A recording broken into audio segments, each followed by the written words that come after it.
Jalan ini ya sudah bersejarah 1000 tahun. Namanya Huaiyuan Lou, bisa mewakili kecanggihan kesenian pembangunan di Tiongkok. Halo guys, welcome to my channel. Saya Nining, asli Beijing Tiongkok, tapi hari ini tidak di Beijing ya. Bersama Rudy Chen, kita jalan-jalan ke satu desa namanya Yunshuiyao. Itu lokasinya di mana? Di Kabupaten Nanjing, di bawah kota Zhangzhou. Benar. Di bawah provinsi Fujian. Benar. Di Tiongkok Tenggara. Iya, benar. Wah, satu desa nih. Saya merasa gembira sekali ya, karena saya jarang ada kesempatannya jalan-jalan ke desa, dan saya suka. Di sini kan orang kota. Iya. Iya. Orang kota. Orang kota. Orang Masuk kota itu. kampung. Orang kota. Iya, masuk Iya. kampung. Ya, masuk kampung. Orang Ya. kota masuk kampung ini. Tetapi kenapa ketawa? Orang kota kenapa ketawa? Biasanya orang kota itu gimana ya? Kok masuk kampung itu nggak biasa. Ya, jadi orang kota sesat jalan di kampung, Iya. jadi lewat ya. Sekarang ini kami nikmati pemandangan di sini ya. Ada pertanian, tetapi saya rasa ini bukan berskala besar ya. Ini mungkin untuk apa ya? Penghuni lokal saja ya. Jadi mereka tanam sendiri, makan Ya. sendiri gitu. Ya, tanam sendiri, makan sendiri. Ada yang lebih tinggi itu adalah teh, daun teh. Dan di sini adalah sayur-sayuran. Ini bisa nggak bercocok tanam? Nggak bisa, belum bisa. Tapi katanya suka tinggal di desa. Kok tinggal di desa harus pinter bercocok tanam. Bukan tinggal di desa lah. Saya tidak pernah tinggal di desa untuk waktu lama. Saya cuman apa ya, mau coba. Ya kan suka kan? Maksudnya Suka. kan? Kalau Tapi suka berarti harus belajar. belajar menanam boleh, Ya. tapi itu celaka pertumbuhannya. Kalau di tangan saya nggak ada yang bisa hidup dengan sehat-sehat, tumbuh sampai besar, itu susah. Pokoknya semua tanaman kalau di tangan Nining pasti celaka. Stop, sampai di sini dulu. Sampai di sini dulu. Darah ini menghasilkan daun teh. Nikmatilah pemandangan di desa Yunshuiyao. Nah, Yunshuiyao ini satu nama yang sangat romantis ya. Sebenarnya dia namanya dari satu film yang romantis juga. Dulunya nama ini adalah nama desa Changjiao. Nah, sekarang ini sudah menjadi satu tempat wisata karena di sini ada satu bangunan yang sangat khas. Apa namanya? Gedung tanah. Biasanya kalau misalnya bahasa Indonesia langsung rumah tanah. Rumah tanah. Iya. Ya, rumah tanah. Rumah tanah itu maksudnya rumah yang terbuat dari tanah, tetapi sebenarnya bukan hanya tanah saja, juga ada kayu, batu, dan juga bambu. Karena dalam perjalanan kita ya menuju sini sudah lihat di sebelah kiri kanan ya ada banyak bambu ya. Jadi itu sudah menjadi satu bahan bangunan juga ya di sini. Coba kita nanti cari Tulou yang sekarang sebagai peninggalan sejarah, tetapi masih diinap orang asli yang sudah dinilai sebagai bintang 5, objek wisata bintang 5. Ini masuk lewat sini. Wah, tinggi sekali ya. Kayak benteng ya kan? Wah, hati-hati ya. Itu usulannya kalau mau jalan-jalan ke sini ya, khususnya untuk wanita, ibu-ibu, jangan pakai high heels, sepatunya high heels ya. Sepatu hak tinggi. Nanti keseleong karena di sini batu-batu semua dan licin. Bikin saya merasa kagum ya. Megah ya bangunannya. Iya. Hati-hati loh. Di sini ada perdagangan juga. Hati-hati ya. Ini. Ouch. Sini ada satu kuil. Bi Yinggong namanya.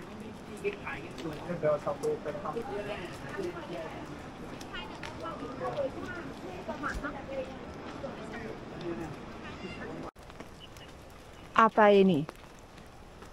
Akarnya pohon. Pohon beringin yang besar sekali. Katanya ya, di sini ada 8 pohon beringin yang sudah sangat kuno sekali. 这全都是榕树是吧？不是，这些不是榕树。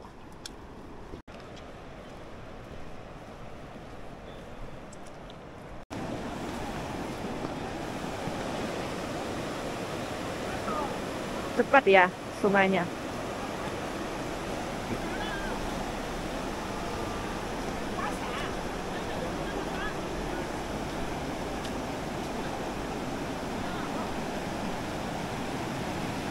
Indah sekali pemandangannya. 哎，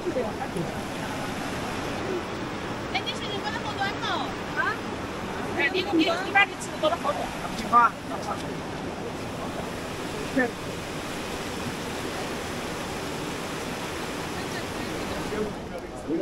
Coba kita injak-injak ya di batu ini ya. Katanya ya jalan ini ya sudah bersejarah 1000 tahun lebih.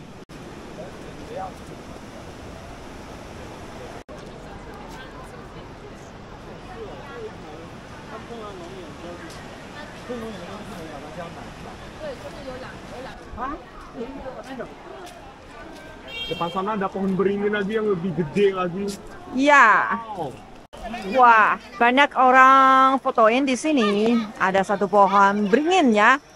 Besar sekali. Wah. Besar sekali ya memang. Coba kita dekatinya. 这么小的摄像机， Wah. Wah, udah saya lihat kincir airnya yang terkenal harus dikunjungi. Kincir airnya untuk irigasi. Hati-hati ya, ada rontok, tahunnya rontok, jadi bikin licin, lebih licin lagi. Wah, satu pohon beringin yang besar juga. Dia usianya, pohon ini sudah 667 tahun.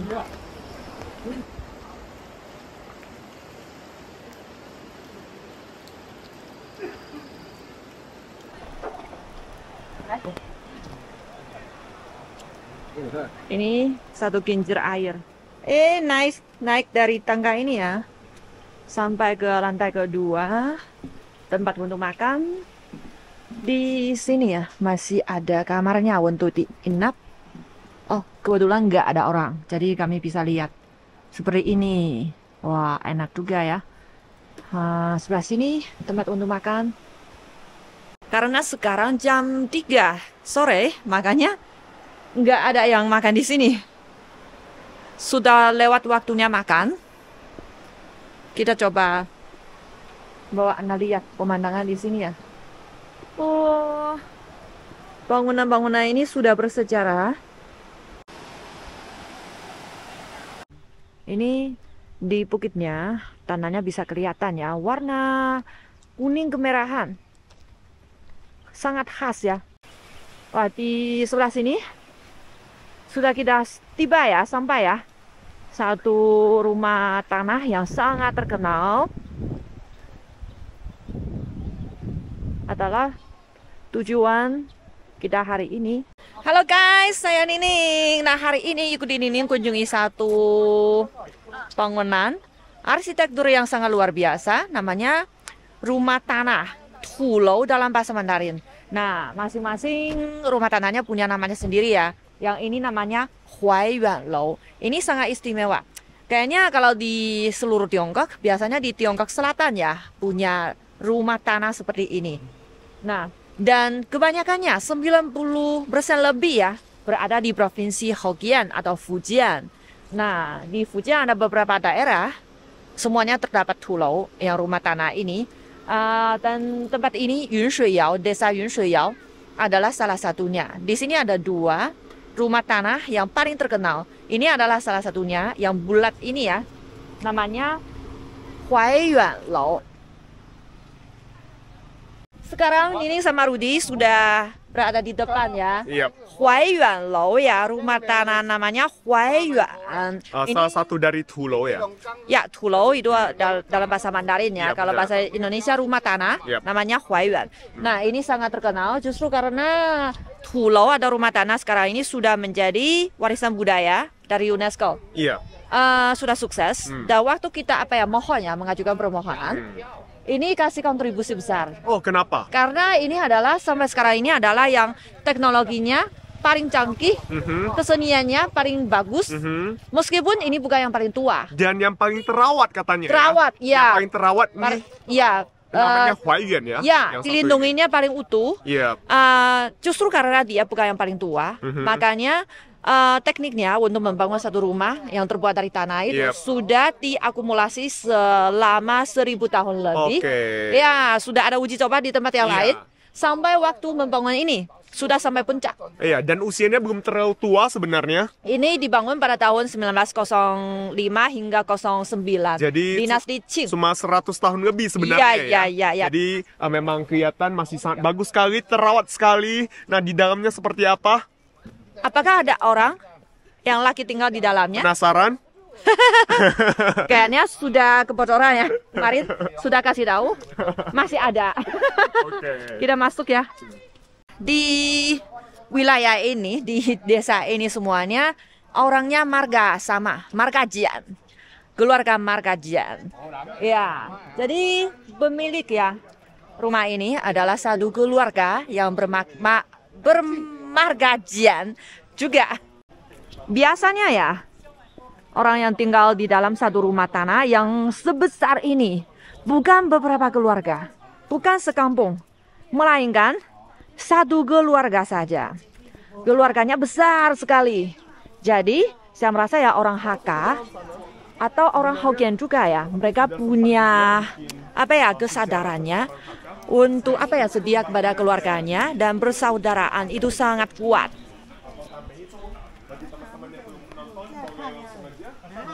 Wah, udah kita masuk. Nyahau. Nenek yang sudah tua ya. Wah, bagus sekali. Apa namanya yang hijau-hijau ini? Taisha, apa namanya? Bahasa Indonesia? Yang mana? Yang hijau. Lumut. Lumut. Iya, Lumut. Ya. Wah, ada satu drone. Iya. Halo. Ini nggak bawa drone ya? Saya takut kurang mahir nanti jatuh akan rusak, itu mahal. 这个是不是一楼都是厨房呀？厨房，二楼仓库。二楼是粮仓，3楼、4楼。哦，我说没认出来，刚刚好出去没下雨。住在这儿都是1楼到4楼4间，一共多少人啊？现在20多家20多家，100多人。哇，100多人住在这里头。哇，我们是大家族，大家族。大家族。您这边是客家人吧？对，祖先是客家族，说是客家话。客家话，你跟我要讲，他就会说了。啊他是本地的女儿，我是嫁过来媳妇，啊，他就会讲客家话。啊，你也讲客家话？我不会。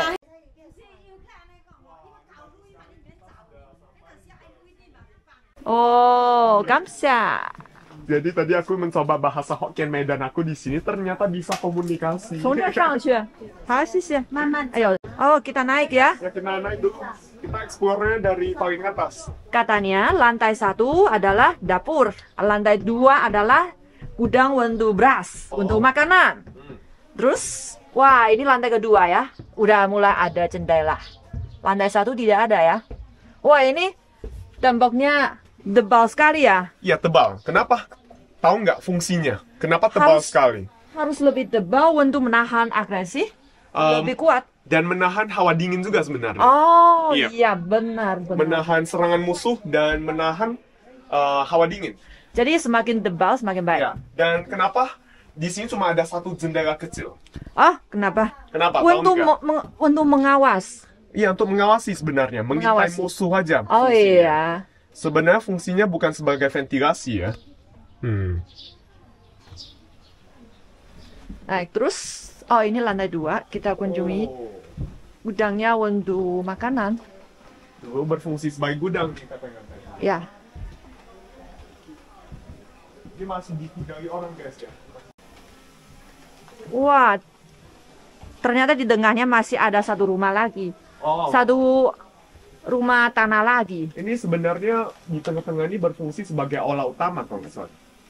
Tadi kita kunjungi yang Tulo, yang rumah tanah yang tadi itu, di tengahnya adalah kosong. Yap. Tidak ada yang bangunan lagi ya. Ini keistimewaan dari pulau yang satu ini berarti ya. Kita naik lagi. Oke. Naik ke lantai ketiga. Jadi rumah tanah ini, Huaiyuan Lou, ini ya, dia bersusun empat. Jadi ada 4 tingkat. Ya, 4 tingkat. Jadi tingkat ke lantai ketiga sama lantai keempat itu untuk tempat tinggal. Ada jendela lagi. Jendela ini lebih besar sedikit ya. Kapan bisa ada lift? Wah, ini lebih ada suasananya kehidupan ya, karena banyak yang jemur bajunya. Setahun ini, kenapa mereka membangun satu rumah seperti ini, bentuknya bulat, dan di lantai satu di luarnya enggak ada jendela. Mulai lantai kedua, ketiga, keempat baru mulai ada jendela, dan semua pintunya menuju ke dalam. Ini adalah rumahnya, pintunya dia menuju ke dalam, bukan keluar. Juga harus naik dari dalam. Justru karena mereka aktivitasnya, kehidupan sehari-harian, mereka di dalamnya, berkumpul di dalamnya, tidak usah harus keluar. Dan kalau dari luarnya, kalau datangnya musuh, mereka bisa defense, ya bisa pertahankan dari sini. Jadi orang Hakka ya, orang Hakka adalah kelompok orang yang mengungsi ya, atau datangnya dari provinsi Henan, pokoknya di Tiongkok Tengah itu, datang ke selatan untuk cari kehidupan yang baru, yang lebih nyaman, karena mungkin di kampung halamannya ada peperangan atau lain sebagainya. Jadi mereka cari kehidupan ke sini, mereka mau bersatu padu, dan satu keluarga mau tinggal di satu rumah tanah yang sama itu. Jadi rumah tanahnya harus lebih besar, dan mereka harus bisa saling bantu. Jadi menuju ke dalam bisa lebih gampang. Tapi bisa dimaklumi ya. Kenapa? Karena biasa perantauan itu rasa kekeluargaannya itu lebih erat. Karena sama-sama merantau keluar misalnya. Jadi kok ketemu orang yang satu kampung halaman, pasti rasa kekeluargaannya itu kita lebih erat. Kalau misalnya aku misalnya ya, aku orang Indonesia, tinggalnya di China sekarang, aku tinggal di Beijing, tapi kok ketemu orang Indonesia lebih terang. Ya, kalau ketemu orang Indonesia atau orang satu kampung halaman, rasanya senang sekali gitu. Sebentar aja langsung jadi akrab gitu, seperti itu ya. Memang ciri khas orang Hakka itu mereka suka merantau dari dulu ya, dari dataran tengah Tiongkok sampai bagian selatan, kemudian akhirnya lagi tersebar ke seluruh dunia lagi gitu. Jadi mereka punya perasaannya untuk bersatu padu, untuk saling membantu. Misalnya kalau orang Hakka, mereka buka bisnis ya ke luar negeri, misalnya di Indonesia. Mungkin tetangganya juga jual yang sama. Misalnya saya restoran, kamu restoran juga. Tetapi mereka tidak saling benci. Tetapi mereka menyambut datangnya. Mereka bersama-sama berkembang supaya daerah ini semuanya restoran. Bersama-sama menjadi terkenal. Benar. Apalagi zaman dulu pas merantau dari utara Tiongkok sampai ke sini, transportasi dulu itu belum semaju sekarang.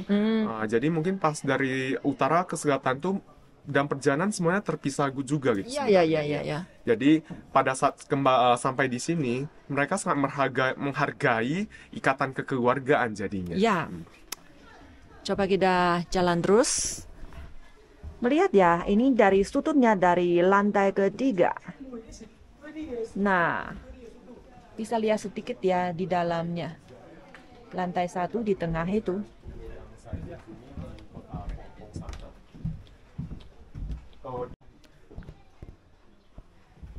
Kita naik lagi ya ke lantai keempat.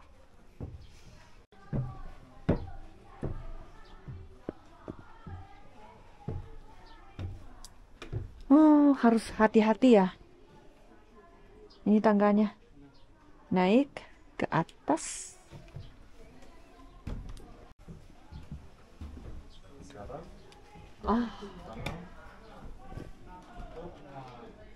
Wah, nikmati pemandangan pegunungan di luar itu dari sudut sini. Asyik banget. Megah sekali. Ada pedagang. Oh, dan jualan juga di sini. Iya, Kita coba lihat apa yang dijual. souvenir herba. Ini cocok untuk kamu. Apa tuh? Bian ya, Oh, bian obatnya untuk radangnya di hidung. Ya, radang hidung ya. Alergi soalnya. Musim semi lah. Capung. Sejenis serangga kan? Aduh, capung. Capung bambu.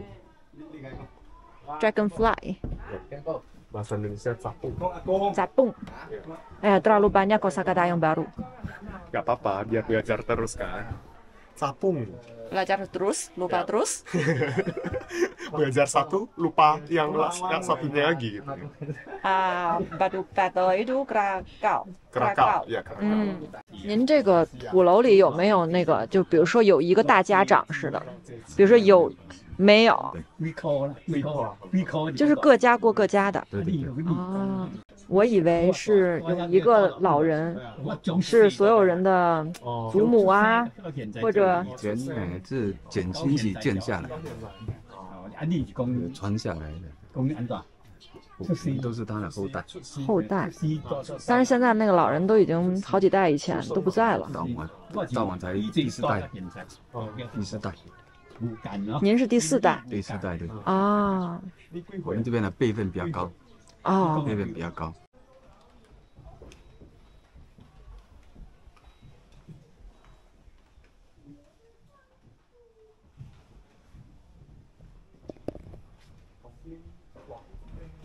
Udah sampai lantai keempat. Bisa coba kita lihat rumah ini terbuat dari kayu dan di bagian luarnya temboknya tadi kita lihat itu adalah tanah dan atapnya adalah bata dan juga ada beberapa tempat itu yang terbuat dari bambu juga ya. Dan ada plastik. Pasti Anda jadi penasaran nih plastiknya buat apa ya? Itu justru karena hari ini hujan nih. Hujan jadi ditutup. Biar kalau jalan kaki di bawahnya nggak kena air hujan. Keren sekali ya.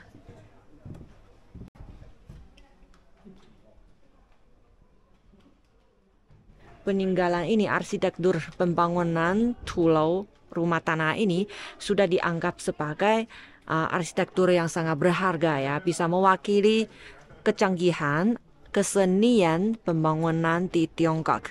要什么东西要不要？看一下，有冰箱贴，有很多按摩师。Ya boleh buat. Saya suka orang di sini. Meskipun tempat ini sudah menjadi objek wisata, mereka tetap tinggal di sini.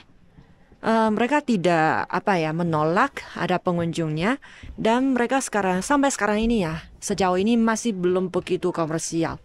Jika mereka mau tawarkan sesuatu kepada kita, kalau kita tidak mau beli, cuma mau ngobrol sebentar sama mereka, mereka tidak tolak juga, mereka juga ramah tamah. Jadi sangat rekomendasi ya tempat ini sebagai objek wisata. Kelompok yang pertama dari Pertama kita belum lihat ya. kelompok yang pertama dari Zhongyuan, Tiongkok Pusat itu ke sini, itu kira-kira sama apa ya? Dinasti Jin Barat, Xi Jin. Xi Jin. Iya. Yang katanya itu peperangan antara 8 raja, Pa Wang Shenluan. Oh. Dan di saat itu banyak sekali orang yang menghindari kerusuhan, kekacauan, jadi mereka pindah ke arah selatan. Tapi setahu saya idenya Tulau ini ya munculnya pertama-tama pada dinasti Song sama Yuan. Ya. Mulai itu ada. Iya, karena idenya. pas dinasti Jin Barat itu cuma sebagian orang aja. Orangnya yang bermigrasi ke selatan belum terlalu banyak. Ya. Kemudian mulai banyaknya itu pada masa dinasti Tang. Tang ya, Iya. bukan Ming. Bukan, dinasti Tang. Kemudian paling banyak itu perlahan-lahan makin banyak sampai dinasti Song makin banyak. Ya.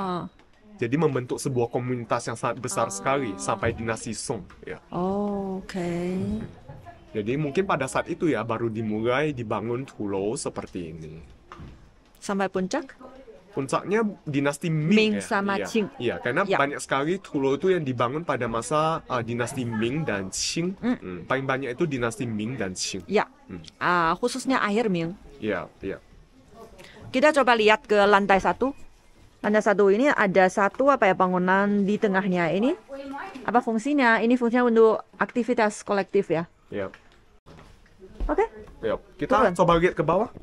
turun. Iya, kita belum ke sana kan. Udah mulai memasak. Zuhamimi. Iya. Cuyu. Memasak ikan. Sudah sampai jamnya untuk makan malam. Oh, wow. Ini adalah, di dalamnya adalah bangunan di tengahnya. Oh, sudah. Ada satu keluarga lagi memasak rebung. Ya. Tempat ini ya. Tadi kita ngomong di tempat ini adalah aktivitas kolektif. Keluarganya bisa beraktivitas di sini. Sebenarnya ada satu fungsi yang lebih utama lagi adalah pada zaman dulu anak-anak mereka belajar di sini pada zaman dulu.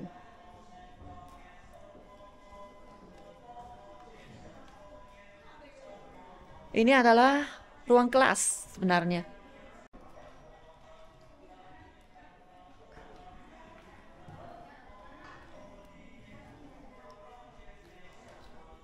Dan di sebelah sini dipersembahkan Bodhisattva. Hormati ya. Coba kita lihat arsitektur terbuat dari kayu. Ukirannya bagus.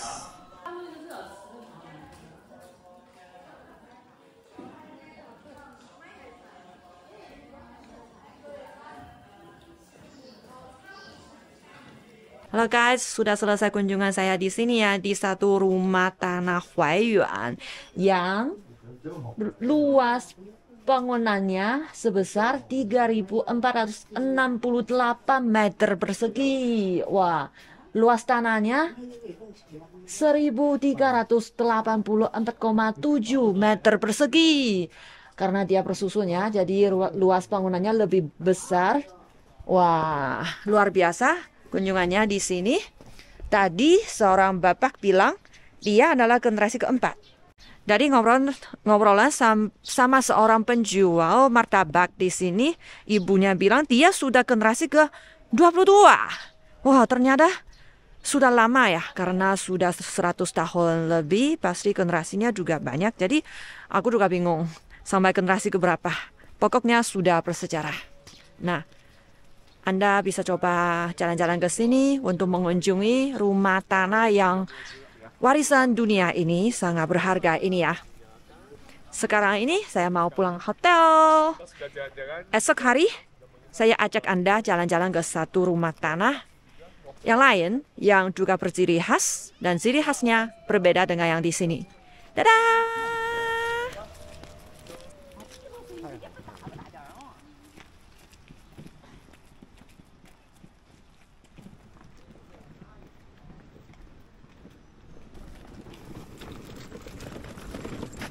Apa? Belum selesai.